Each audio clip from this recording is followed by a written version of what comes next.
Ya baik, Assalamualaikum warahmatullahi wabarakatuh, para pemirsa channel FSPMI Official. Malam hari ini kita akan bertemu kembali dengan saya Suharyati dalam program Forum Perjuangan. Dan malam hari ini topik yang akan kita bahas adalah tentang koperasi. Dan telah bersama saya Bung Henut Hendro. Beliau adalah salah satu sekretaris di Partai Buruh, yaitu tepatnya di Sekretaris Bidang Koperasi UMKM, kemudian juga ekonomi kreatif. Selamat malam, Bung Henit. Apa kabarnya? Selamat malam Mas, Alhamdulillah baik-baik. Ya, Baik. Bung Henit, sesuai dengan undangan saya sebelumnya, malam hari ini kita akan membahas tentang koperasi. Nah, Hmm.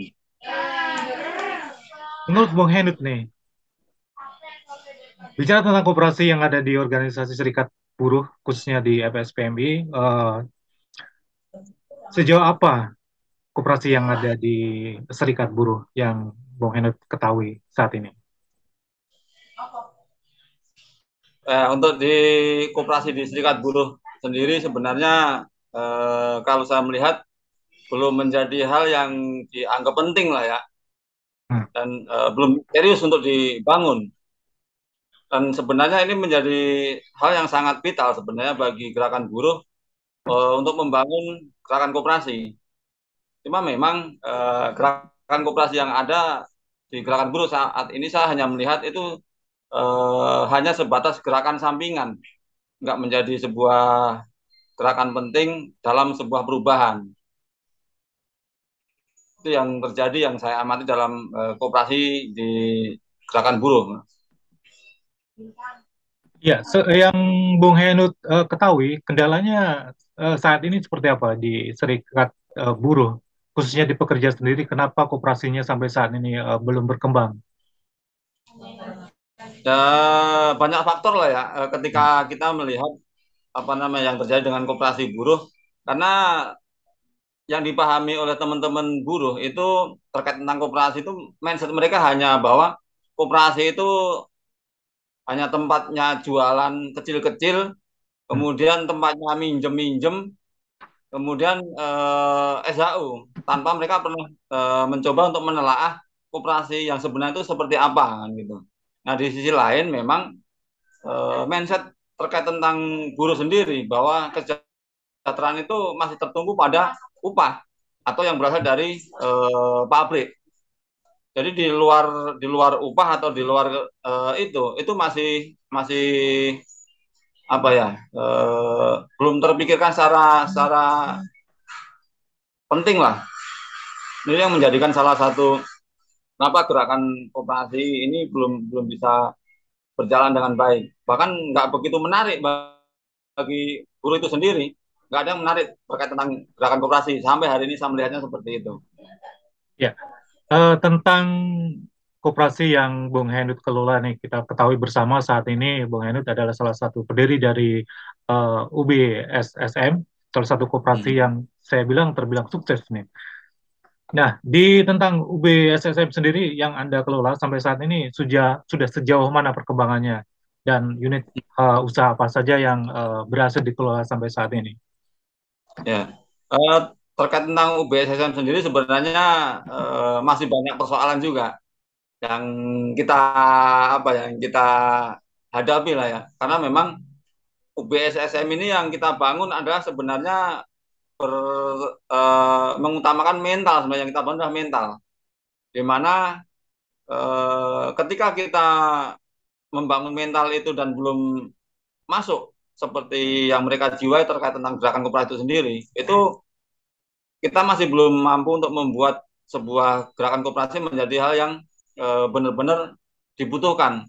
Dan itu persoalan utama kita yang saat ini kita hadapi. Salah satunya yang kita hadapi terkait tentang iuran. Iuran itu kalau di koperasi di perusahaan ataupun iuran-iuran yang ada di dalam serikat pekerja maupun di koperasi perusahaan itu ada bantuannya, Mas. Salah satunya adalah tentang potongan payroll kan melalui perusahaan.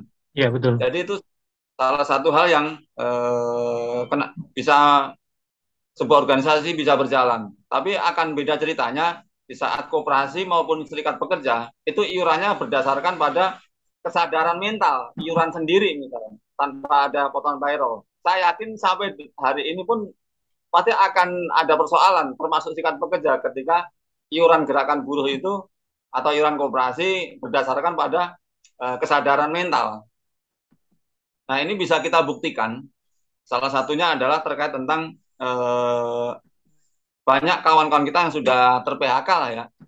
Ter-PHK, ini salah satu yang bisa kita buktikan bahwa ternyata mental dalam gerakan kemandirian itu nggak dijiwai sama sekali oleh termasuk gerakan buruh.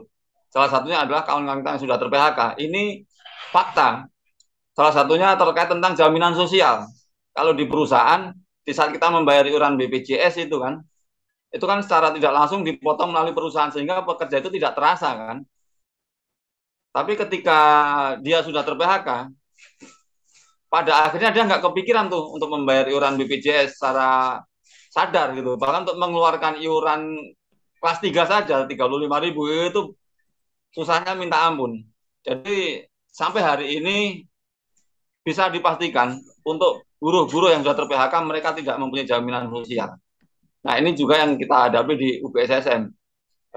Karena memang yang kita bangun itu adalah terkait tentang mental sih. Dan saat ini kita masih terfokus pada pendidikan-pendidikan yang kita bangun. Nah, terkait tentang perkembangan UPS sendiri, memang kita mengawali membentuk minimarket. Dan minimarket yang kita bangun, dan sampai hari ini juga masih banyak masalah karena kemarin dihantam pandemi itu, membuat kita juga kelimpungan juga. Yeah. Membuat kelimpungan, apalagi anggota UPSSM ini berasal dari berbagai macam perusahaan dan kawan-kawan pekerja, termasuk masyarakat juga.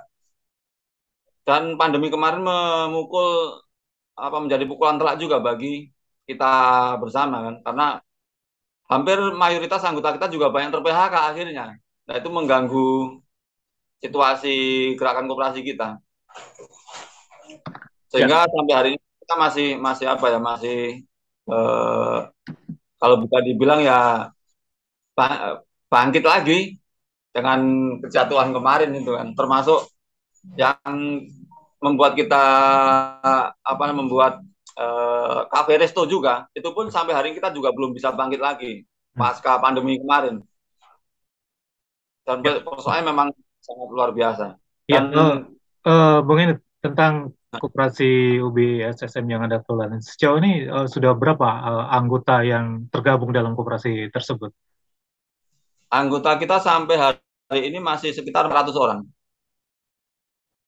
Dan itu setiap tahunnya apakah ada SHU yang dibagikan? Sampai hari ini belum ada. Belum ada SHU. Dan itu tidak ada komplit dari anggota.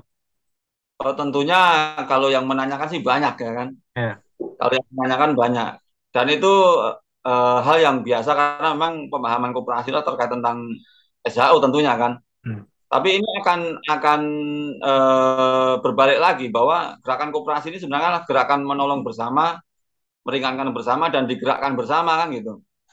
Tapi ketika sebuah koperasi ini dibangun tapi anggotanya pasif dan tidak melakukan apa-apa, itu pun juga akan menjadi persoalan tersendiri bagi koperasi itu sendiri. Apalagi harapan mereka yang berkoperasi tentunya di saat koperasi itu membangun sebuah usaha, sebenarnya kan di sana kan diharapkan seluruh anggota berkontribusi kan terhadap semua kegiatannya kan gitu. Tapi faktanya memang nyaris nggak berjalan sesuai dengan apa yang diharapkan.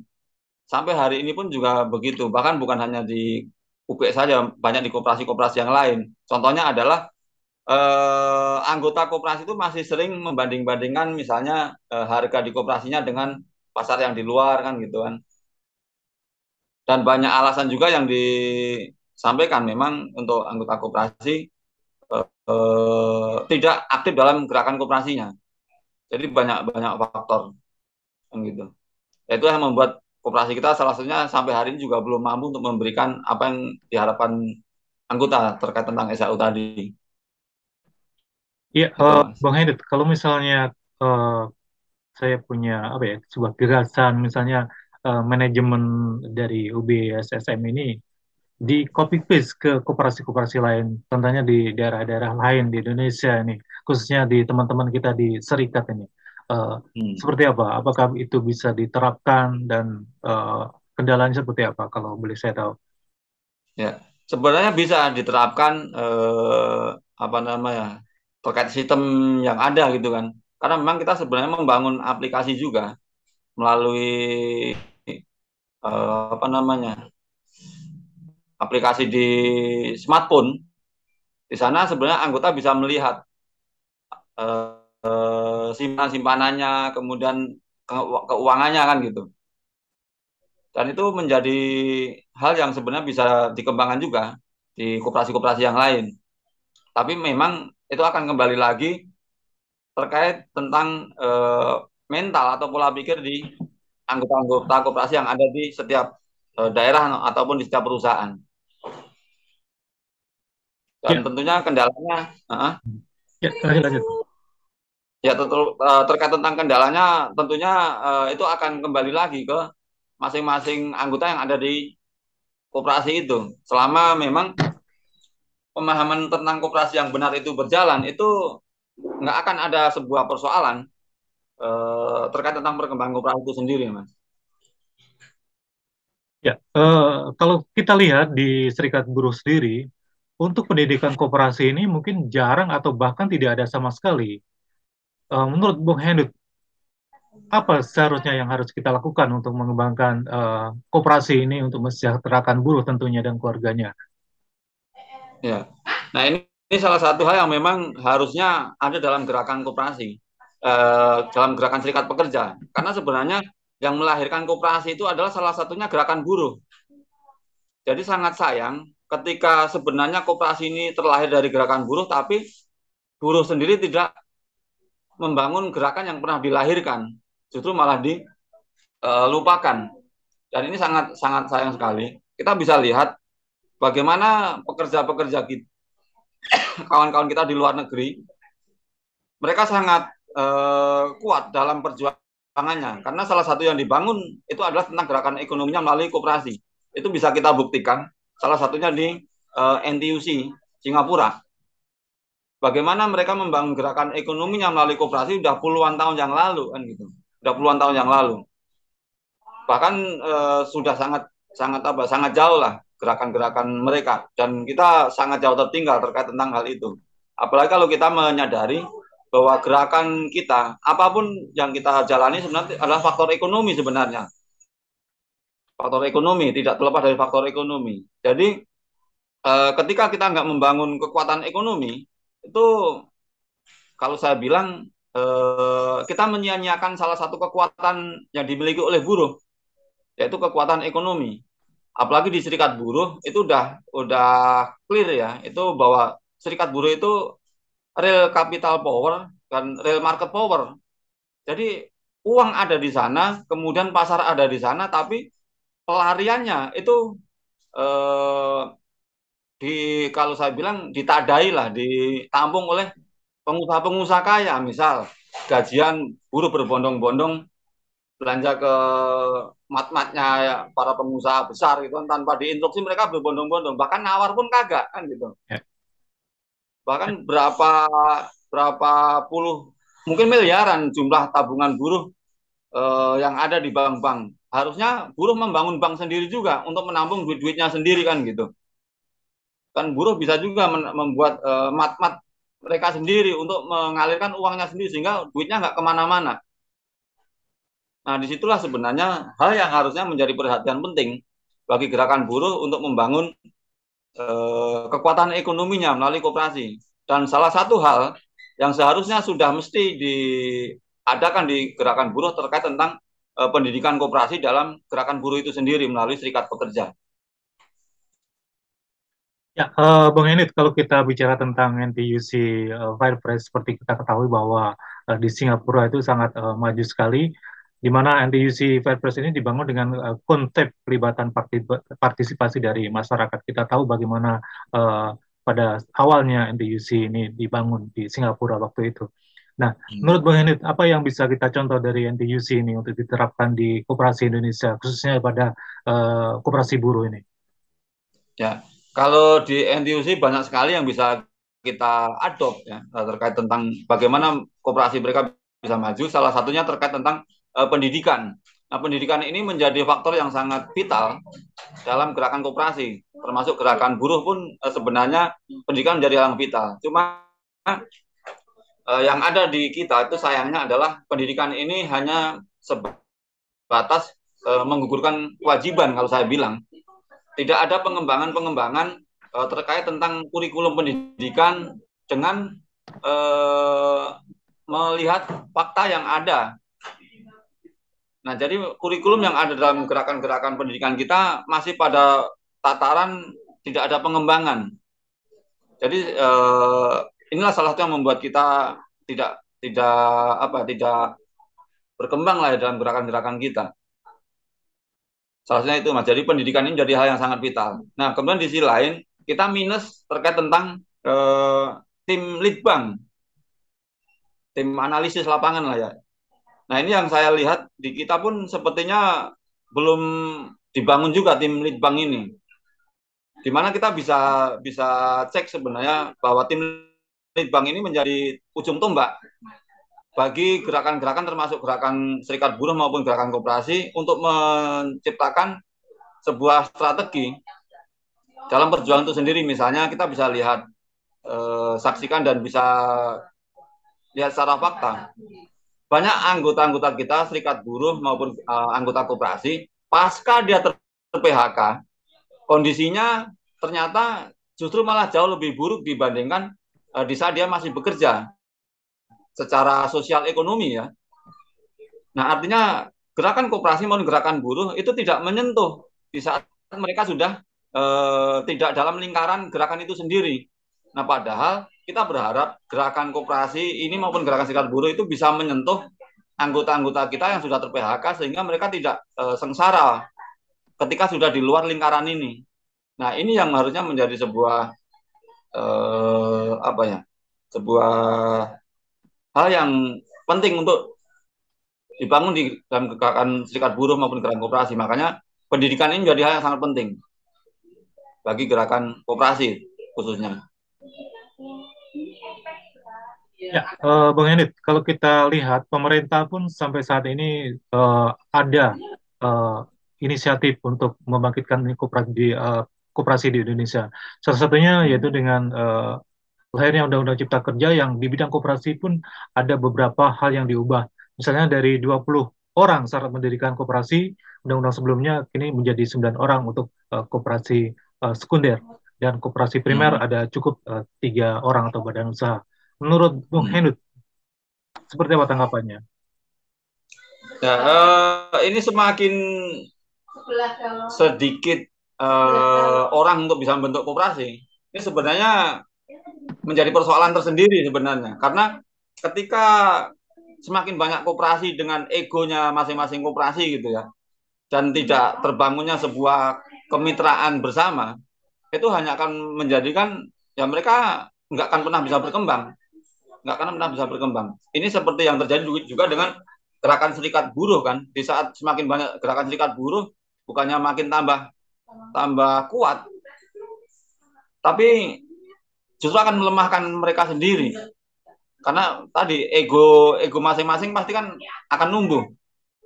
Nah, ini akan berbeda ketika pola-pola atau jati diri gerakan koperasi itu sendiri masuk dalam gerakan mereka. Itu dengan semakin mudah berkooperasi dengan sedikit orang itu akan jauh lebih baik sebenarnya. Cuma ya persoalannya di kita bahwa pemahaman koperasi yang ada itu tidak seperti yang dicita-citakan oleh Bung Hatta, di mana gerakan koperasi ini adalah sekumpulan orang-orang yang ingin menolong bersama, meringankan bersama, belajar bersama dalam menyelesaikan semua persoalan yang mereka hadapi.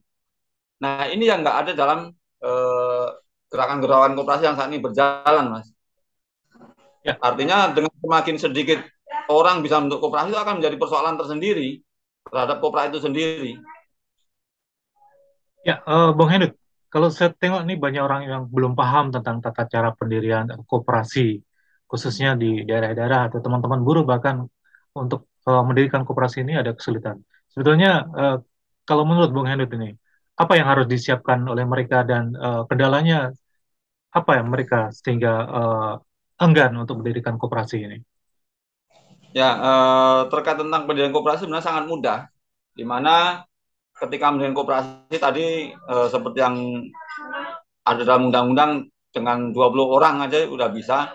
Mereka hanya tinggal bagaimana mereka kumpul kemudian membuat daftar hadir untuk membentuk koperasi, kemudian menyiapkan pengurus, pengawas dan berkoordinasi dengan dinas koperasi yang ada di wilayah masing-masing. Itu eh, sangat mudah sebenarnya membuat koperasi. Artinya ketika beberapa orang sudah bersiap untuk memang membangun koperasi, mereka hanya tinggal bagaimana menyusun apa namanya daftar hadir, kemudian mengisi berita acara, membuat ADART sesimpel mungkin kan gitu. Kemudian berkoordinasi dengan dinas koperasi yang ada di wilayah masing-masing, insya Allah bisa membentuk koperasi. Mas.